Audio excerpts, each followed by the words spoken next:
Hey guys, Molton here. Welcome back to another video in this series on pawn structures. In this particular one, I'm going to go through a very common one, which is the Queen's Gambit declined, also sometimes referred to as a Carlsbad pawn structure. So it's very important to know this one, especially if you play 1d4 from the white side. It looks something like this, and the common plans here for white will be to create what we call a minority attack, which often involves playing a4, b4, b5, exchanging to create a weakness on c6 to attack later. And there'll be also some ideas here we'll look at involving playing the move pawn to f3, e4, and creating a kingside majority to attack with. Even some more lesser known ones where white goes for the move pawn to g4, whereas black often goes for plans involving attacking us directly on the king side. So if this is something that interests you, stick around to the end of the video. So we'll look at some plans from both sides, so hopefully by the end you'll have a much better working understanding of such positions. As always, if you like the video, feel free to like, comment and subscribe down below if you want to see more regular content. Otherwise, I'll jump straight into the video. Hope you guys enjoy it.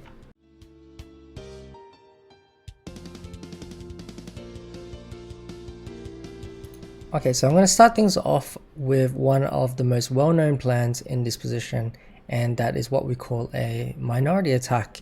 And it's called this because we have the minority on the queen side, yet we're trying to push our pawns on the queen side anyway. And the idea is to create a weakness on c6, which we can attack later on. So we play the move pawn to d4 in this position. And after, let's say, a6, we can play the move pawn to a4.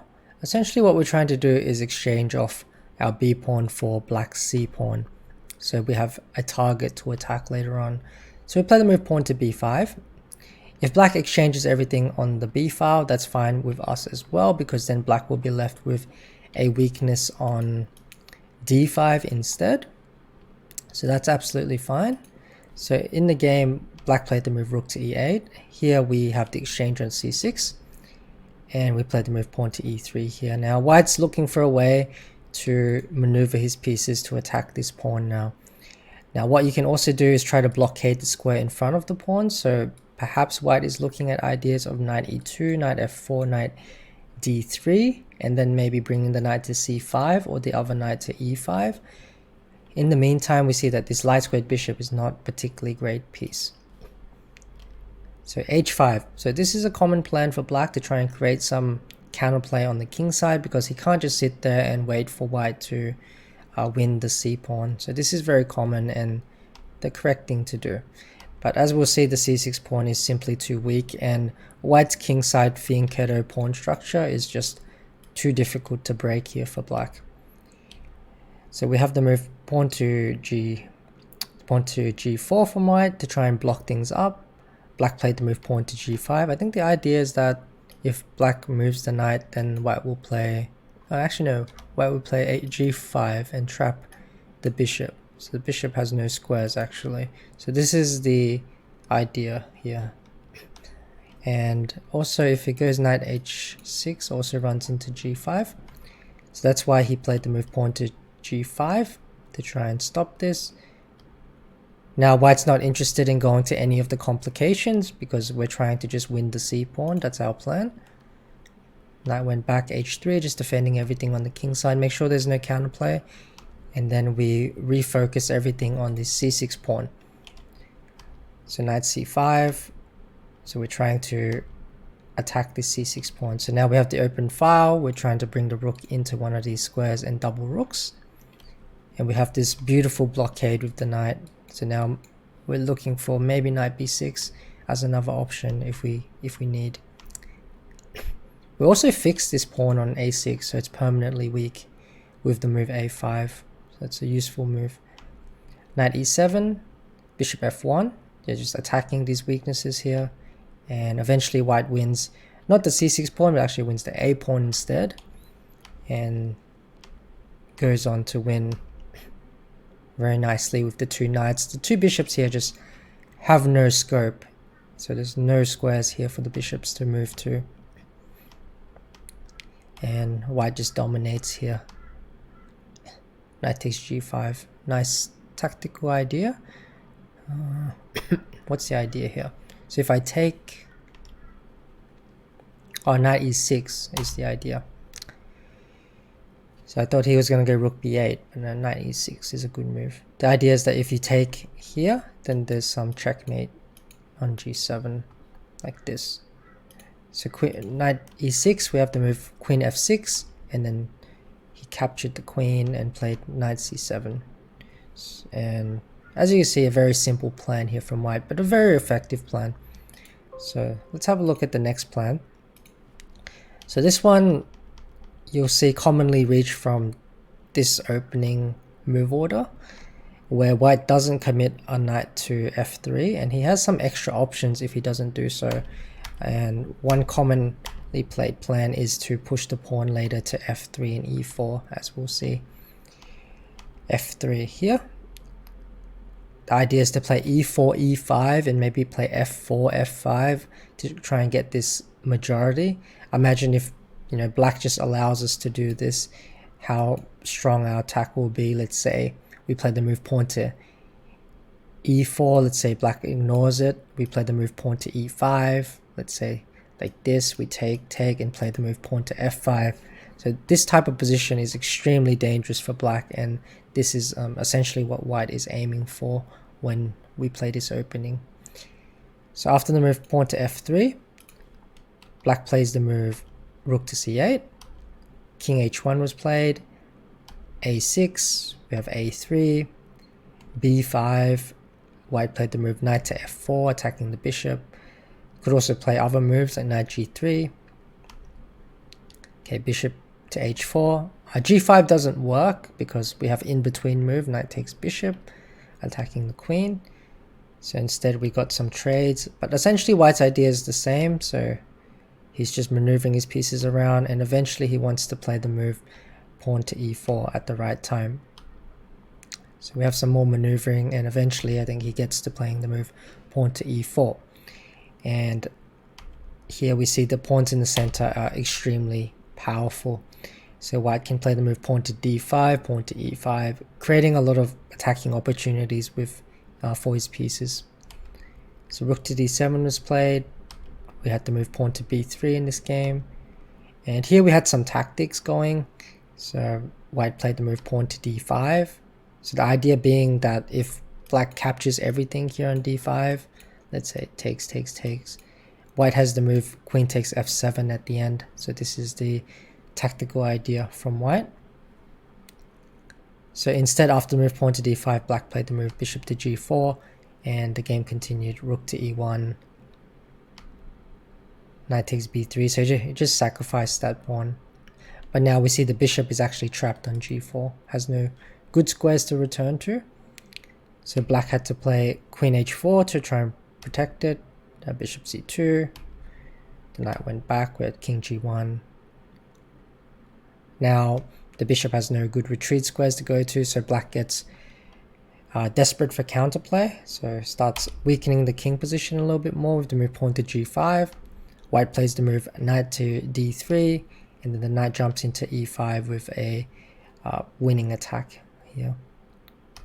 Game continued, bishop to e6, knight takes rook, bishop f5, and white wins. But we see essentially as soon as white managed to get in f3, e4 and open up things in the center, he got a very strong initiative in this particular game. So that's another idea. One more idea which I think people are not so familiar with is the idea of actually playing f3, g4. So this one you don't see as often, but it's also a very useful one to know. So in this particular position, Mamedarov against Adams played the move pawn to g4 here, attacking the knight, and then play the move knight to g3. So this is another good plan to add in these positions. And here you could play with or without e4. You could just, you know, start trying to swing your queen across, and then trying to, you know, find a way to push for g5. This might be another option here for white, but in the game white mixed this with our other plan of playing e4, and after e4 takes, he actually offered a sacrifice of a pawn here, which black didn't take. Okay, now black takes it, and position gets extremely messy in the center of the board. So actually black is sacrificing his knight on c4 as well, and white goes knight f5, takes. There's a lot happening in this particular position, but I think at the end of it black is a piece down. Yeah, black is a piece down at the end of this, but our king's a little bit open and he gets a few pawns for it, but in the game it wasn't enough. I mean, white played f6 and still got a very powerful initiative here on the king side.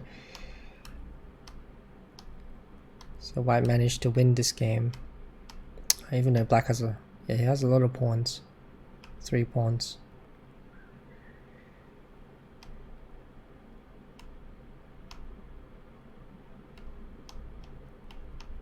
Yeah, but white managed somehow to keep all the rest of the material together and convert this game as well. But it's a useful plan to remember this g4, f3, g4 idea. Okay, let's have a look at the flip side and see how we react to such a plan. Okay, a very good game I usually share to highlight this is one again played by Garry Kasparov here with the black pieces, and it's a classic example in this type of position, showing a lot of the main ideas for black.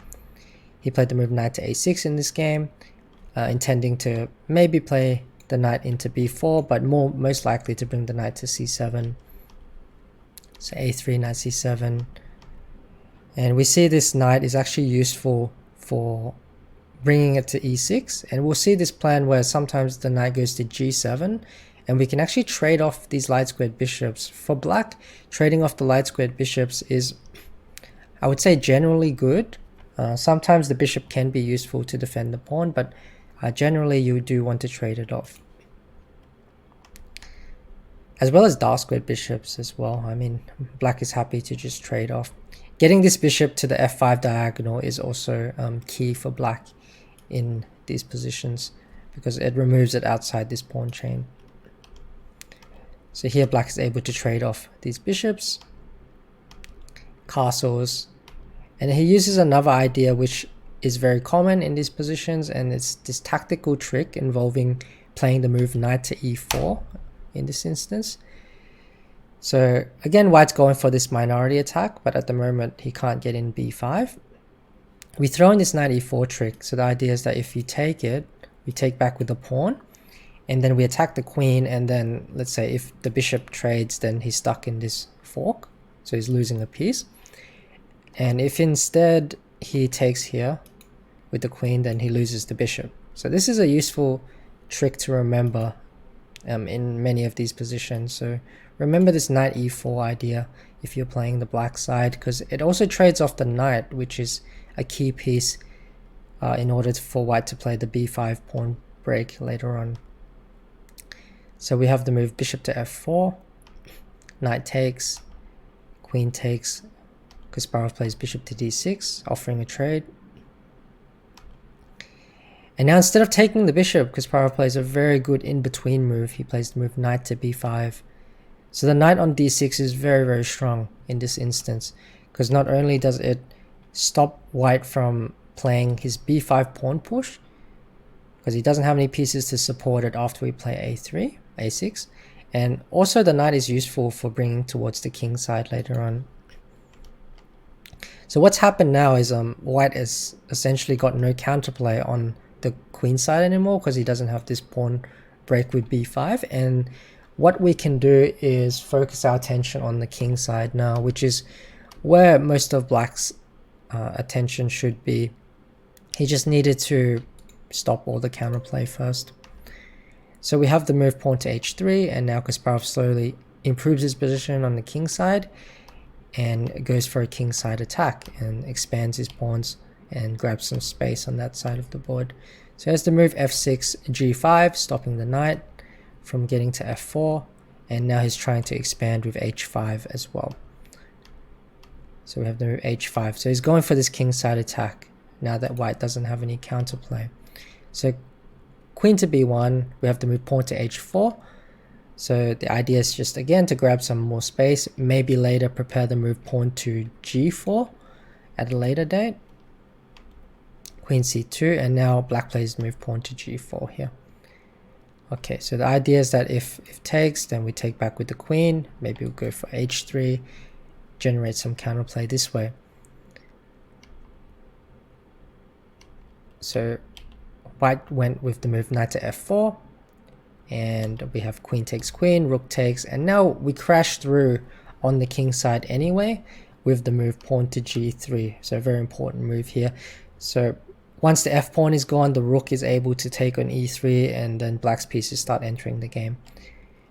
So the game continued, rook to d3, king h6, king goes across, the king walks up the board to g5, and now we start pressuring this e3 pawn more and more.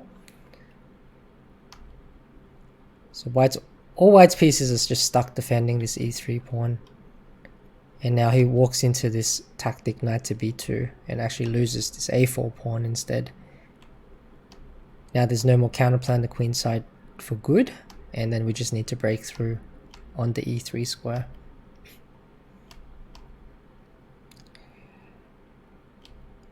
But instead he goes a5 to bring the rook in via the a file first. Also has a passed b pawn, so black's completely winning at this stage. Check, check. Yeah, so now you can't even go king f3 because knight d2 check would pick up the rook. So just all white's pieces are just too passively placed and loses another pawn.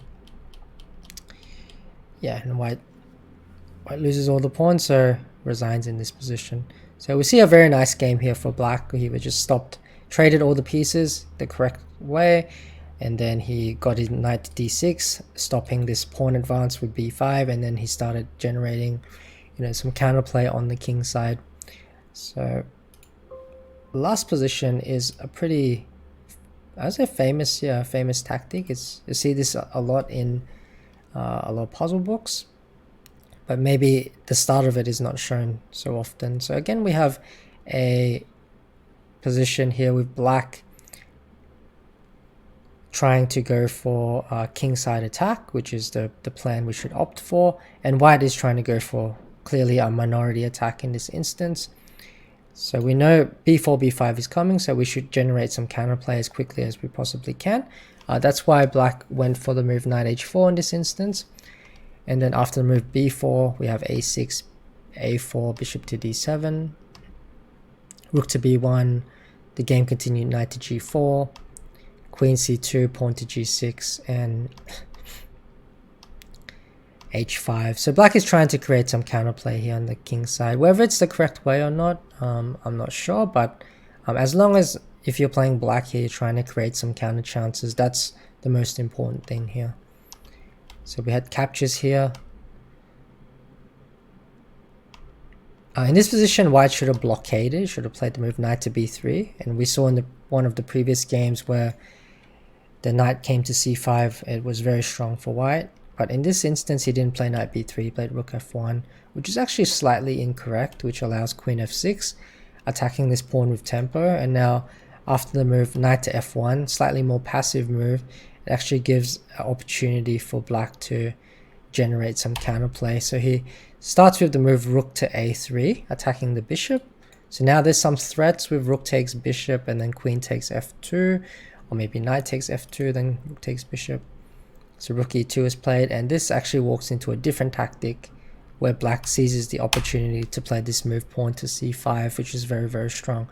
The idea is that you can't take back with the queen because the bishop is hanging, and if you take back with the pawn, you actually free up a square for black's knight, which is the move knight to e5. Now, this opens up a wide range of tactics for black involving, the f3 square, the h3 square, and so on. So here white played the move bishop to b5, which is actually a serious blunder, and see if you can work out the winning combination here for black. It's very, very nice. You see it in a lot of tactics books. Black to play and win. See if you can work it out.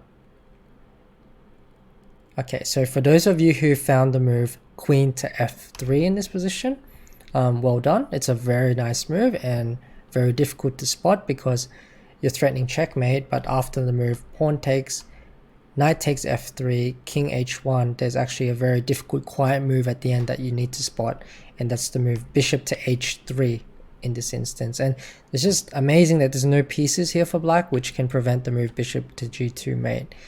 So we see that black generated a very strong counterattack on the king side, and in this case things worked out in his favor. So he got a lot of initiative going and got a very nice finish to the game.